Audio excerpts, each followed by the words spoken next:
All right, so what we have to do first here is review this idea of the universal law of gravitation.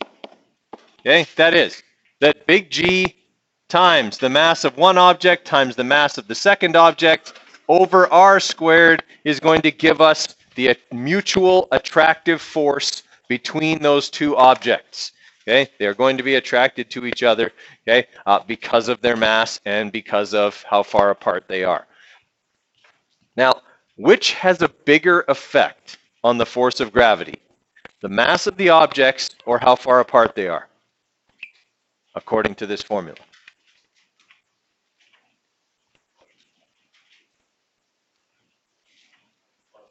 How far apart they are has a bigger effect. Okay? If I double the amount of mass in this equation, I double the force of gravity.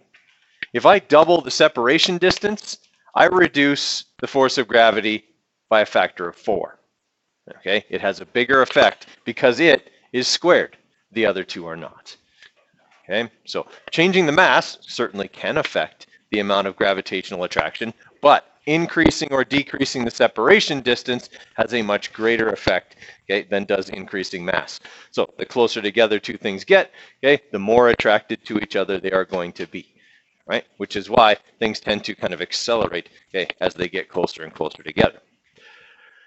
All right, so in this problem here, they're just trying to illustrate this idea basically without any numbers.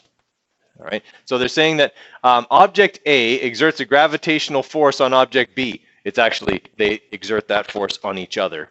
Okay, that question is very poorly worded. All right, of 1.3 times 10 to the minus 10 newtons. So these objects are not overly large. Okay, determine the magnitude of the gravitational force if the separation distance is doubled, mass A increases by 6 times, and mass B is halved. All right, so essentially then what they're saying is this number is going to get 6 times bigger. This number, sorry, that looks like another G. This number is going to get 6 times bigger. Okay, this number is going to be half of what it was, and the radius on the bottom is going to be doubled. Okay, so what's going to happen to my force of gravity? Is it going to get bigger or smaller?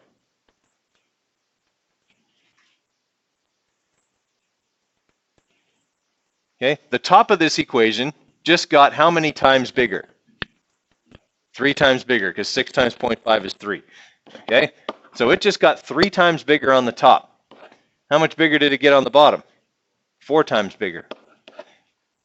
Okay, did my force of gravity get bigger or smaller? Smaller. Okay, it's 3/4 of what it was before. Right? I can do that without actually knowing the masses or what the radius was. I just need to understand what relationship they have to the force of gravity. Okay, if I assumed that everything in the first problem was a 1, I can just do this and say, okay, I got 3 times as much mass on the top, but I have 4 times the problem on the bottom, so I'm only going to be 3/4 of what I was before. Right? So we can see that mass doesn't have nearly the same effect that separation distance does. Is everyone all right with that idea? Okay, I never ask that kind of a question on test because I think it's kind of garbage to, do this whole factor thing as opposed to give you a real problem. Okay, but just so you understand, that's illustrating that relationship. It's just a good one to use to review what we learned the other day. Okay, and that's the same thing. Okay, I want you guys to try this one. All right, but we're not going to use their numbers. We're going to use the right numbers because the book has the wrong numbers. Okay, so the mass of the Earth is 5.98 times 10 to the 24. The mass of the Moon is 7.36 times 10 to the 22. And this is 3.85 times 10 to the 8. The other numbers are right. Okay, but I want you guys to try this one. And you may have to think back to Unit 2 a little bit. Right? We're trying to find the net force. Happens to be gravitational force, but it's still net force on the Earth during a lunar eclipse. Okay, so during a lunar eclipse, the Earth moves between the sun and the moon. Right? Sometimes the moon looks really red. when this happens. There's been some recently.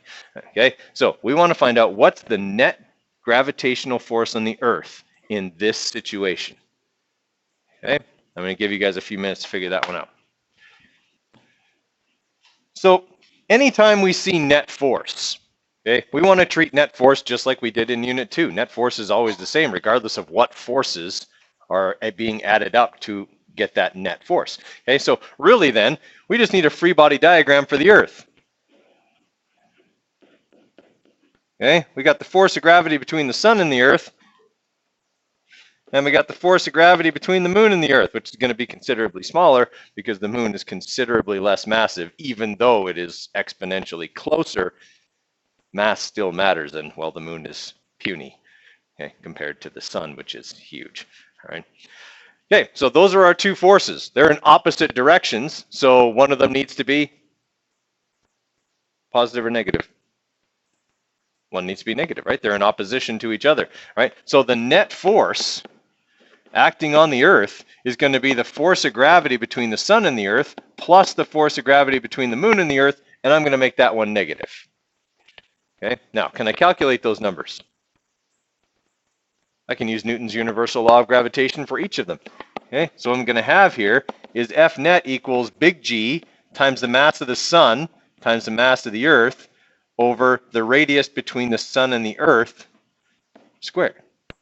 And then I'm going to add to that big G times the mass of the Earth times the mass of the moon over the radius between the Earth and the moon squared. Okay, and again, I'm going to make that number negative when this is all said and done. Okay, so the force of gravity between the sun and the Earth is going to be 6.67 times 10 to the minus 11 times 1.99 times 10 to the 30. That's the mass of the sun. It is several million times larger than the Earth and several 100 million times bigger than the moon. Okay, it is unfathomably large. Okay. And multiply that by the mass of the Earth, 5.98 times 10 to the 24, and then divide that by the separation distance between them, 1.50 times 10 to the 11 squared. Okay, so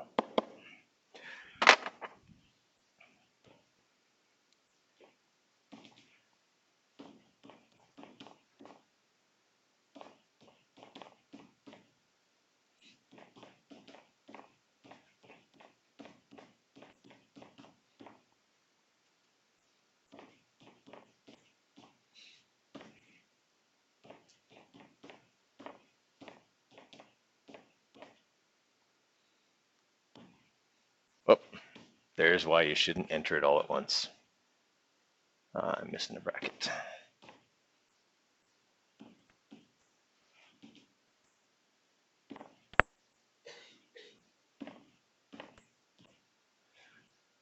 Okay, so the force of gravity between the sun, oh, I missed a 9 in here too.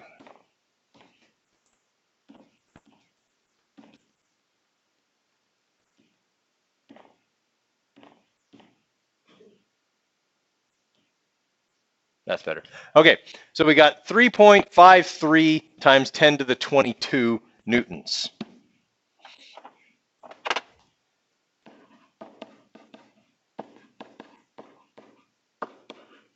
Okay, and that would be toward the sun. All right, then we got to do the same thing for the force of gravity between the moon and the Earth. So similar numbers, 6.67 times 10 to the minus 11 times 5.98 times 10 to the 24 times 7.36 times 10 to the 22, that's the mass of the moon, divided by 3.85 times 10 to the 8, all squared.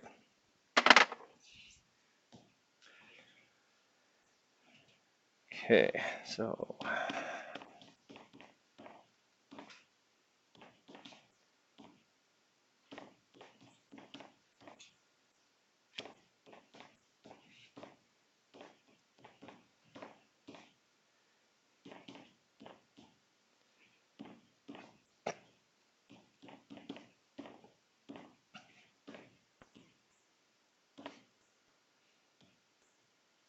Okay, so the force of gravity between the moon and the Earth is considerably smaller, several hundred times smaller. Okay, so we got 1.98 times 10 to the 20.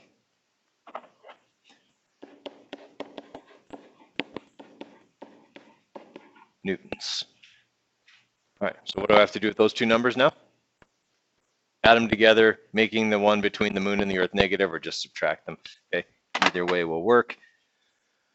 Okay, so our net force then will be 3.527748178 22 minus our answer from the previous question. All right, so we're getting 3.51 times 10 to the 22 newtons as our net force.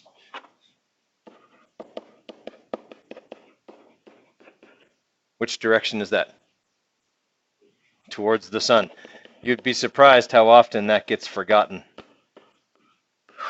I once put this exact question on the unit exam, even after doing it in class, and still people forgot to put towards the sun, and they made other silly mistakes like forgetting to square the radius, okay, things like that. This is a pretty straightforward question, would you agree? Like, you don't even have to manipulate the formula, you just have to plug the numbers in, and that's often how it goes. All right, so we can see here that the moon makes a little bit of a difference, okay, a little bit, not a lot, right, but it's enough to make the Earth wobble back and forth a little bit, right, and that's actually what we look for when we're trying to find planets around other stars, okay. The Earth can make the sun wobble a little bit, not very much, okay, but it can. It can make it wobble enough that an X-ray telescope that's really, really sensitive can see the change in the frequency of the light emitted by the star as it moves forward and backward. Okay, so when we see a star's light color fluctuate, right, we assume that it must have something that's pulling on it, and the amount that it moves can help us to determine where that object is and how massive it is, and that's basically how they've discovered all these exosolar or exoplanets. Okay, you guys heard of those before? Okay, planets around other places, so okay, that's kind of how they do it. All right, so I want you guys to try these two. They're similar, except the Earth, Moon, and Sun are in slightly different positions in each one. So let's start with number one, okay, where now Earth, Moon, and Sun are in a line. So this is a solar eclipse because the moon is moving between the sun and the Earth. Awesome. Yes. You can use the numbers from the last question if you wrote them down. You can save yourself a whole bunch of time. If you didn't write them down, in the future, you should write them down. All right, so what changes for this one? Yeah, this time we're going to add them instead of subtract them. All right, so the Earth is going to be pulled quite a bit more towards the sun than it normally would be. Okay, so we've got in this one, F net will be the force of gravity between the sun and the Earth plus the force of gravity between the moon and the Earth, and this time the moon and the Earth one won't be negative because they're both towards the sun. Okay, so I think we get 3.55 times 10 to the 22 newtons towards the sun. We'll double check here.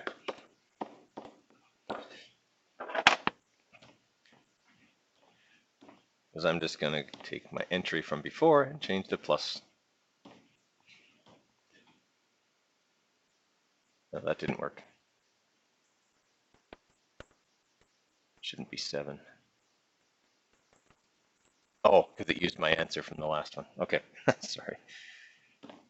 So we got 3.527748.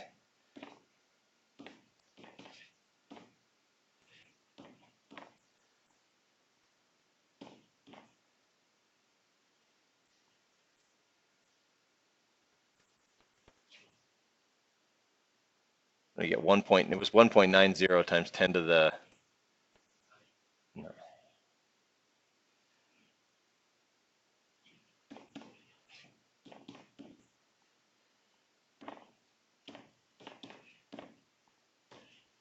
Okay, so 3.55 times 10 to the 22 towards the sun. Okay, that's what we get there. All right. What changes for question 2? can I still use my principles of vector addition from Unit 2?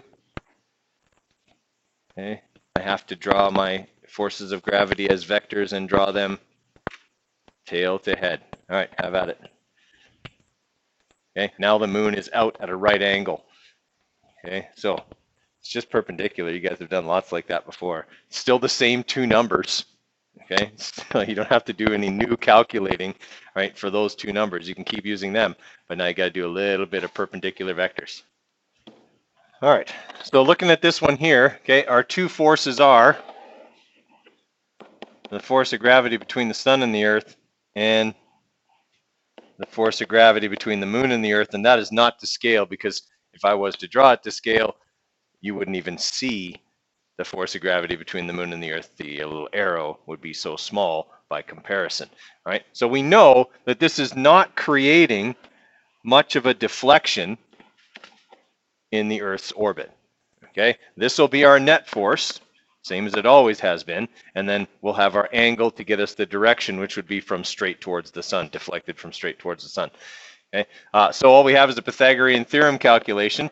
So F net will be the square root of our 3.53 times 10 to the 22 squared, okay, plus 1.99 times 10 to the 20 squared. Okay, and when we do that, we find that basically it's unchanged. Okay, the magnitude of the net force is still 3.52 times 10 to the 22 newtons, but we do need to find the angle.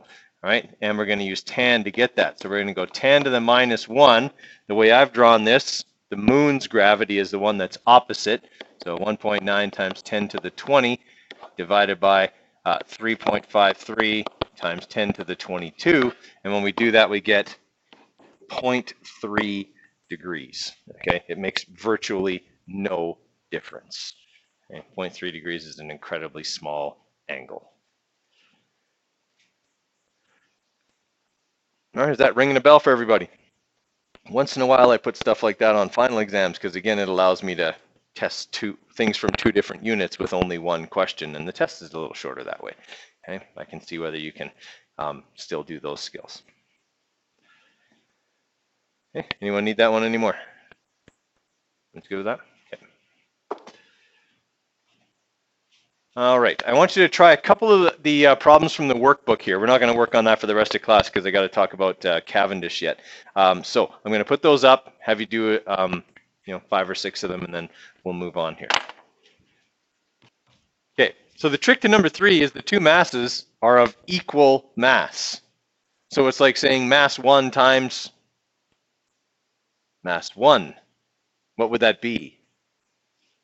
Mass 1 squared. Okay, so that's the key. You can't be solving for 2 variables. You're only solving for 1. Okay, you're changing the formula to reflect that they have the same mass by saying g times m squared over r squared. Then you just solve for m. They have the same mass. Okay, so we're just manipulating. We have fg times r divided by g, and that would be square rooted. That will give us m, and then we'll have it 1.86, so they're each 186 kilograms. Sorry, r squared. Yes, it would be. Okay, everybody all right with that one? So that's just something you have to recognize, right? The manipulation's not difficult, it's just a recognition thing. Okay, how many people are done number 6? So we were all stuck on number 3? Okay.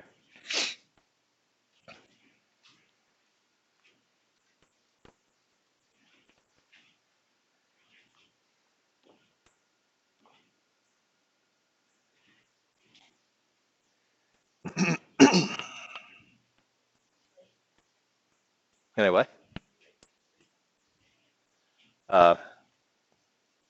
Okay, 2.0 times 10 to the 2 kilograms. That's both masses. Okay. 3.7 times 10 to the minus 6 newtons. That was 6. 10 to the minus 6, yes. Yeah.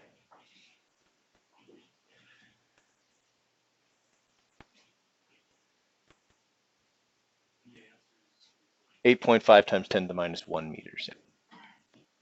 All right, so the next thing we got to talk about is a guy named Kepler. Okay, we've talked about how Newton figured out this whole force of gravity between two objects things, and that is going to form the basis for satellite movement and satellite motion that we'll talk about tomorrow. But we also want to talk about a guy named Kepler, because Kepler is the one who determined how objects move, okay, around the sun, at least in our solar system, but then it can be extrapolated to other places as well. Okay, so Kepler, who lived from 1571 to 1630, so he only lived to be 59, didn't live very long. Okay, he was a German mathematician and he was an astronomer as well. Okay, but that was not a, let's say, an area of expertise that led to solid, consistent employment. Okay, so the guy was out of work a lot. Okay, and he finally got what he thought was like the perfect job, the perfect opportunity with a guy named Tycho Brahe. Okay, Tycho Brahe was a very well-respected astronomer, worked at universities, okay, things like that. And Tycho Brahe had spent his entire life watching the movement of bodies in the heavens, and had determined that the Earth was the center of the universe, and that everything orbited the Earth. Okay, and he had all of these observations, okay, that he had made over the course of his entire career, okay, and he kind of stood by those and said, this is what's going on. The problem was, what he believed didn't agree with his observations. So he hires Kepler, because Kepler's good at math, okay, and he says, look, I have all these observations, and I just know that everything orbits the Earth. I need you to take my observations and do your magic math and prove it. Okay? He said, I just must not be good enough at math to make this work, but I know this is what's going on, and I need you to make my observations say that that's what's going on. And you're better at math, so I'm going to hire you to do the math to make my life's work worth something. So Kepler starts looking over the observations. And what the observations say is that when we watch Mars move in its orbit, it goes around, like from Earth, okay? It seems to move pretty consistently through the sky until it gets to a certain point, and then it seems to backtrack in the sky and then begin to move back the other way again. Okay? This was the thing that Tycho Brahe couldn't explain. Why would something that's orbiting the Earth go around and around in a circle and then stop, go back a little ways, and then keep going back the other way? Planets just don't do that. Okay? So Kepler's looking over the observations, okay, trying to figure out what would possibly make this work, and all he can think of, all of his math, okay, can only say one thing, and that is that Mars does not what? It does not orbit the Earth. The only reason for this to happen would be because Earth and Mars orbit the sun. And because the Earth is closer to the sun, the Earth moves faster. And so it passes Mars every once in a while. Okay? And just like when you pass somebody on the highway in your car, it looks like they're moving backwards while you're going by them. Okay? When you're coming up on them, they're clearly moving the same way you are. But when you get close, okay, your perspective changes, and if you just watch their car, you see their car going backwards compared to yours as you pass them. And then once, of course, you get far enough past them again, they look like they're moving forwards, just slower, right? But there's that moment where your perspective is skewed. And that's what Tycho Brahe was observing. When Earth would pass Mars in its orbit, it would make Mars look like it was going backwards. It wasn't, okay? But that's what it was made to look like. So Kepler holds on to his job for as long as he possibly can, putting off the inevitable, where he has to tell Tycho Brahe that his life's work doesn't say what he thinks it says. When he finally had to have that conversation, you can imagine it didn't go very well. Okay, so he tells Tycho Brahe, look, I hate to tell you this, but your observations are marvelous. The problem is they don't say what you want. They say this. Tycho Brahe's response, you're fired! Okay? They do say that, you're fired, you suck, and I'm going to ruin your reputation and tell everyone that you're no good at math. Which he tried to do. Unfortunately, Kepler was a pretty smart guy, and he took all of Brahe's observations and went out and proved exactly what actually goes on, and that is that there's a Copernican model where everything orbits the sun. And so these two went to their grave with the whole like blood feud, okay, going on, okay, between them, okay, after all those years. But it ends up that Kepler was right, okay, and because of Tycho Brahe's observations, this is like the really like kind of vindictive part, is he used all of Tycho Brahe's observations to prove him wrong. Right? Imagine your whole life's work is turned on you and made to make you look foolish. Right? That's what Kepler did to him. So you can imagine why he would be a little upset with him.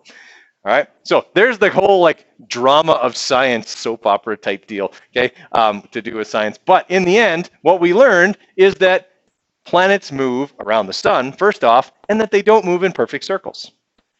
Their orbits are somewhat elliptical, because Tycho Brahe's observations also noted that during certain parts of the year, planets looked like they moved further across the sky than in other parts of the year. And the only reason for that could be that they change speeds. Well, if something moves in a perfectly circular orbit, its speed should be constant. Okay, just like we learned with uniform circular motion. The only reason for an object's speed to change would be a change in Fc, R, or M, or maybe some combination of the three. Well, a change in mass is out. Okay, the Earth doesn't get lighter or heavier throughout its orbit. It stays the same mass. Okay, but it does get closer to the sun. And as it gets closer to the sun, the centripetal force goes up because it's being provided by gravity. Right? And so as a result, it speeds up. So there's parts of the Earth's orbit where it's moving faster than others. And there's parts of the Earth orbit where it's closer to the sun than others. And the same is true for pretty much any body in the solar system. Okay? So this is what Kepler had discovered. So Kepler comes up with essentially 3 laws that kind of govern the movement of planets around anything. Okay, around our sun, around other suns, whatever. Okay? So Kepler's first law is what we call the law of elliptical orbits. Okay, basically says that planetary orbits are not perfect circles. Okay, they are somewhat ellipsoid, varying to quite ellipsoid. Right, if we look at things like comets and stuff like that that come in from the the Kuiper belt and stuff, they have very highly elliptical orbits. Right, planets are far more circular than they are elliptical, but they're somewhat elliptical. Okay, so that's Kepler's first law. Okay, talks about how planets move in elliptical orbits. Okay, his second law is the proof of that. Okay, it's kind of the mathematical part of why planets move in their ellipses. Okay, so what he said is a planet moving in an orbit around the sun is going to sweep out equal areas or equal sectors at various points in time. Okay, even though it's an ellipse, okay, or because it's an ellipse. So here, where the Earth is closer to the sun, it moves through a greater section of its orbit. Okay, so we got a greater outside kind of line here, but a shorter radius. But this area and this area, which is kind of its exact opposite, are equal. Okay, proving that the orbit is actually an ellipse and not a perfect circle. All right, he called that one the law of equal areas. It was basically just his proof for the first law. Okay, looking at this chart here, you can see the, let's say, well, they call it eccentricity, which means it's not perfect, okay, of orbits of various planets in the solar system. So Mercury, its eccentricity is 0.205. That means it's almost 21% off of being a perfect circle. So that's quite highly ellipsoid, actually. Okay, Venus is almost a perfect circle. It's less than 1% away from being a perfect circular orbit. All right, so it's kind of an exception. Earth, about just under 2% off. Okay, Mars, okay, about 9% away from being a perfect circle, and part of that has to do with the influence of Jupiter on Mars. Okay, they're close enough that Jupiter can pull on Mars and kind of make its orbit a little more ellipsoid. Ceres is the largest asteroid in the asteroid belt. Okay, its orbit is fairly circular, but about 8% off of it. Jupiter's about 5%, Saturn about 5%, Uranus about 5%. So most of them are around the same. Okay, Neptune's got a pretty nice circular orbit, but part of that is because there's nothing very large outside of it to pull on it, okay, and make its orbit different. Pluto, however, is quite ellipsoid. Okay, it's also why it's no longer considered a true planet. It is a dwarf planet or a Kuiper belt object. Right? It does not dominate its own orbit, nor does it orbit in the same plane as all the other planets. Okay, so what I mean by that is, here's the sun.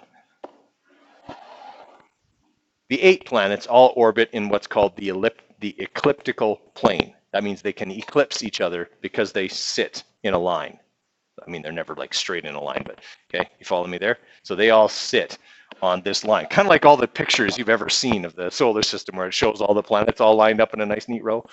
It's never like that, okay? But Pluto orbits like this, okay?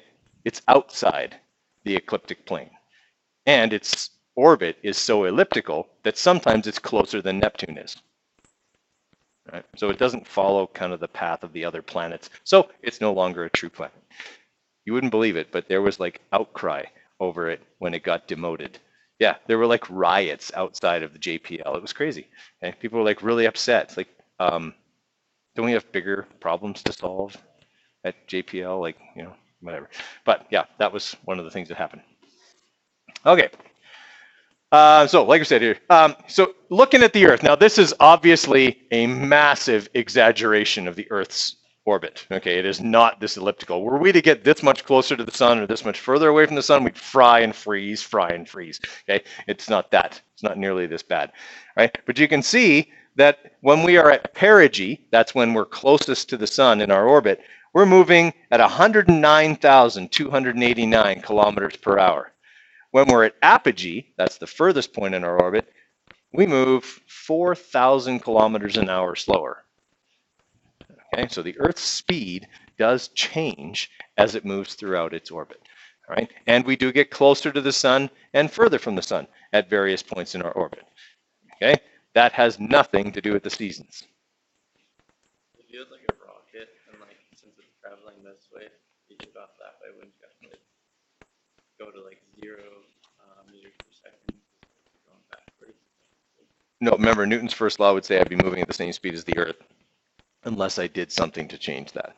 It would just be a relative velocity, Would right? it be more efficient to like if you're trying to go this way, like take off that way with the Earth? It depends where you're trying to go.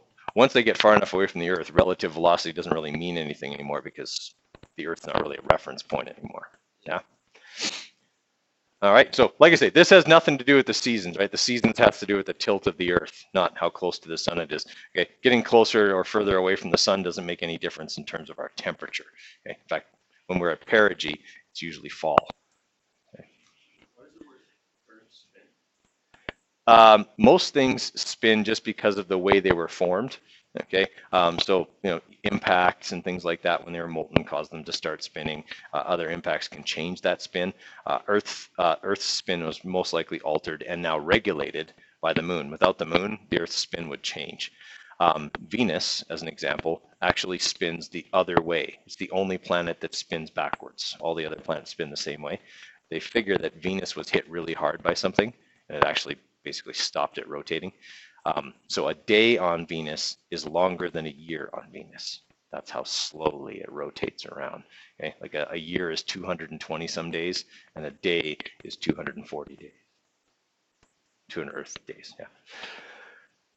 Okay. Now, here's Kepler's third law. It's the only one that's got any math, but it's quite easy math. Okay, here's the thing that finally put the nail in Tycho Brahe's Earth-centered universe. Okay. Using Tycho Brahe's data, Kepler discovered that if he took the period of a planet's orbit and divided it by how far from the sun it was, he got the same number, no matter which planet he used. He always got the same number. So if he took like Earth's period, squared it, and divided by Earth's orbital radius cubed, he got what we call the Kepler constant. When he does that with Venus's numbers, Jupiter's numbers, Neptune's numbers, he always comes out with the same number, Kepler's constant. Okay, so basically that means that they all have to have something in common, and that something they have in common is that they all orbit the sun. Okay, he couldn't make that math work if he tried that with everything's distance from the Earth. Okay, it just didn't work, which means things didn't orbit the Earth. Okay, other things other than the moon, okay, didn't orbit the Earth. All right, so that's what he discovered. If I take the period of planet A squared and divide it by the radius of planet A's orbit around the sun cubed, I get this number. Okay, which means that since that's the same for any planet, I can set them equal to each other. and possibly solve for something I don't know, like what the period of Pluto would be. Okay? As long as I know how far from the sun Pluto is, I can figure out how long it would take for it to go around the sun based on Earth's information, because I know they both orbit the same thing, and I can use them to calculate each other. Okay? This is Kepler's law of periods. Okay? That's what he called it. All right, so I want you to write down that highlighted stuff there along with their names, okay? Because this is a good multiple choice item.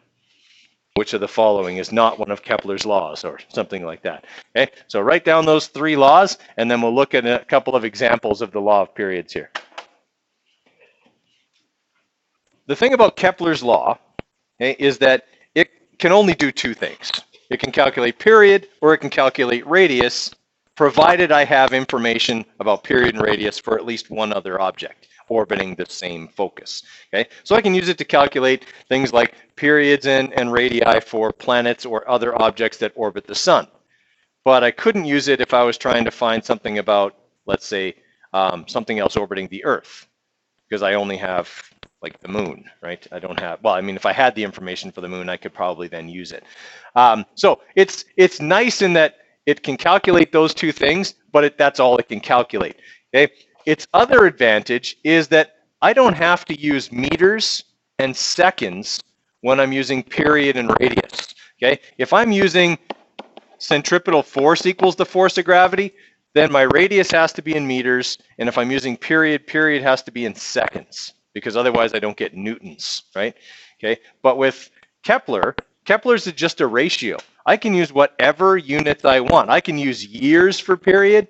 Okay, I can use astronomical units, which is the distance from the Earth to the sun, okay, instead of meters. And it saves me entering really, really big numbers, right? I can shorten or make better use of small numbers and have a lot less data entry into my calculator, right? So Kepler's law of periods is useful, but only in a limited way. Okay, FC equals FG will solve any problem where one object is orbiting another. It can always be used, right? Kepler's law can't always be used, right? It's accurate, it's useful, but not as, let's say, doesn't have as wide a range of applications as FC equals FG.